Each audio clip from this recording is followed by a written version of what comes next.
자, 오늘은 슈퍼노바 분석을 한번 해볼게요. 쓸데없는 말 일단 빼고 일단 벌스부터 봅시다. 벌스부터 벌써 특이해요. 일단 베이스가 엄청 세죠. 이 베이스가 신스 베이스인데 밴딩이 되게 극단적으로 쓰이니까 멜로디를 감지하기가 어려워요. 그리고 음량도 겁나 커. 멜로디를 막 침범하면서 들어오거든요. 요 녀석이 빠꾸가 없어. 질감도 보시면 뭔가 승질이 좀 들어올 것 같은 그런 느낌이에요. 와우 막 이러면서 되게 쏜단 말이죠. 게다가 코드 진행이 원코드로 진행이 되다 보니까 다른 노래들이랑 비교해봤을 때 도저히 평범한 구석이 하나도 없는 거를 좀 알 수 있죠. 그리고 드럼도 되게 간단하게 나와요. 소스가 좀 특이해서 그렇지. 일단은 하이에 높은 사운드랑 스네어가 나오거든요. 근데 이 둘 다 되게 철철거려. 질감도 좀 거칠고 고음역대가 되게 많이 쓰였어요. 제 생각에는 이런 특유의 하이톤의 드럼 사운드가 에스파의 쇠맛에 되게 큰 역할을 한다고 생각하거든요. 이 슈퍼노바가 쇠맛으로 바이럴이 되게 많이 됐는데 이 드럼 사운드의 역할이 되게 컸다고 봅니다. 하이햇은 되게 치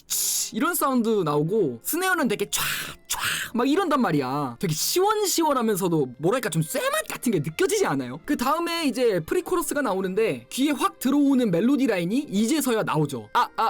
에이 이거 진짜 개찰진 것 같아. 벌스에 나왔던 멜로디 형태가 되게 모호하잖아요. 랩도 아니고 멜로디도 아닌 것이 일반적인 멜로디 랩이라기에는 귀에 좀 감기는 요소가 좀 적어. 되게 툭툭 던지는 듯한 멜로디가 나오고 나서 에이 요게 나오니까 이 멜로디의 캐릭터성이 상대적으로 확 부각이 좀 되는 것 같더라고요. 거기에 윈터의 음색도 한몫했고요. 그 다음에 이제 지젤 파트가 한 파트 더 나오면서 프리코러스가 벌스 마냥 8마디나 가져가요. 원래 프리코러스라고 하면 보통 4마디가 나오는 게 정석인데 사실 이거는 프리코러스가 아니고 사실 벌스라고 부르는 게 맞을지도 몰라요. 들으면 아시겠지만 트랙은 똑같고 멜로디만 베리에이션 됐거든요. 이 노래는 파트도 되게 특이해. 그리고 이제 후렴이 나오는데 여기서 가장 특이한 건 뭐냐면 드럼 빼고 나머지 모든 사운드가 엇박으로 나온다는 점이에요. 일단 베이스, 보컬 멜로디, 신스의 리듬이 유니즌으로 가거든요. 뭔가 통일감도 좀 느껴지고 중독성이 좀 느껴진달까? 이 정도면 다소 좀 극단적인 형태의 리듬이라고 볼 수 있어요. 엇박도 막 8분음표 엇박에 16분음표 엇박이 같이 나오니까 이게 좀 정신이 없을 것 같은데 다른 악기들이 같이 엇박으로 나오니까 생각보다 정신없지 않고 듣기 좋아요. 그 다음이 이제 트랜지션인데 이 파트가 그 파트예요. 바디뱅 요 파트인데 뮤비가 진짜 개맛있어. 카리나 진짜 존멋 진심. 그 멜로디 자체도 와 진짜 뭔가 쾌감이 온달까? 프로듀서 라인이 켄지 댐조인츠인데 뭐 말 다 했죠. 그러니까 이 트랜지션 파트는 딱히 분석하고 다실 게 없어. 그냥 멋있어. 그냥 딱 느껴지잖아.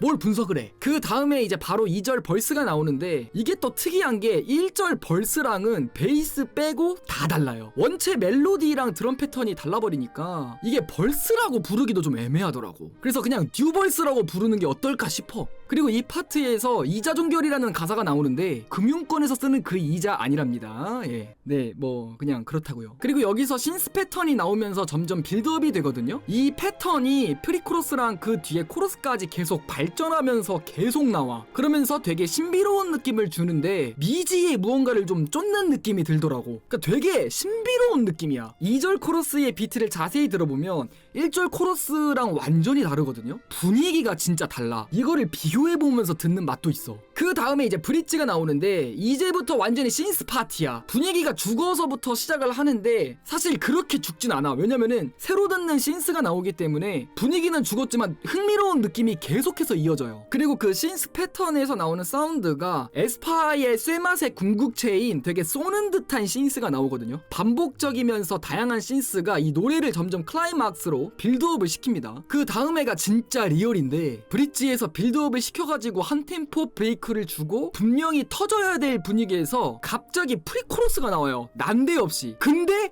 그게 진짜 개찰져. 일종의 안티드롭이라고 보면 좋을 것 같은데 전혀 예상할 수 없는 파트에서 나오니까 이게 진짜 신박하더라고요. 제 생각에는 이게 약간 모험수였거든요. 근데 이게 잘 먹힐 수 있었던 이유는 단 한 가지야.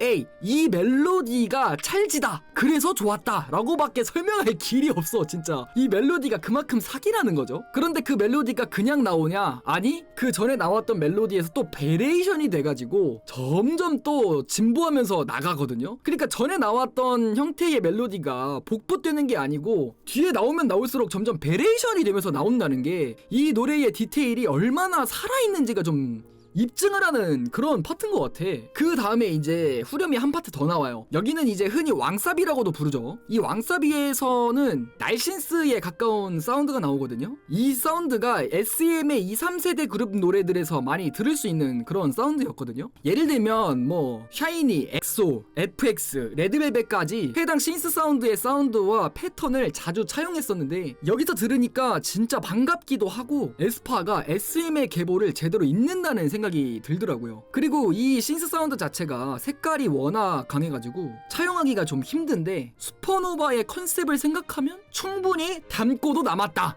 이런 생각이 들어요. 그래서 이 노래의 총평을 좀 해보자면 대중성이고 나발이고 우리가 제일 잘할 수 있는 걸 한다 이렇게 얘기할 수 있을 것 같아요. 근데 사실 K-팝의 근본이 그거거든요. 아니 음악의 근본이 사실 그거일지 몰라. 아티스트 본인이 가장 잘할 수 있는 거를 대중들에게 보여준다. 이게 컨텐츠 크리에이터로서 아주 근본적인 해답 아니겠습니까? 에스파가 그걸 보여줬다고 생각해요. 자, 오늘은 에스파의 슈퍼노바를 나름대로 좀 분석해봤습니다. 재밌게 보셨으면 좋겠고요. 구독 꼭 부탁드리고 저는 다음 영상에서 뵙겠습니다. 그럼 수고!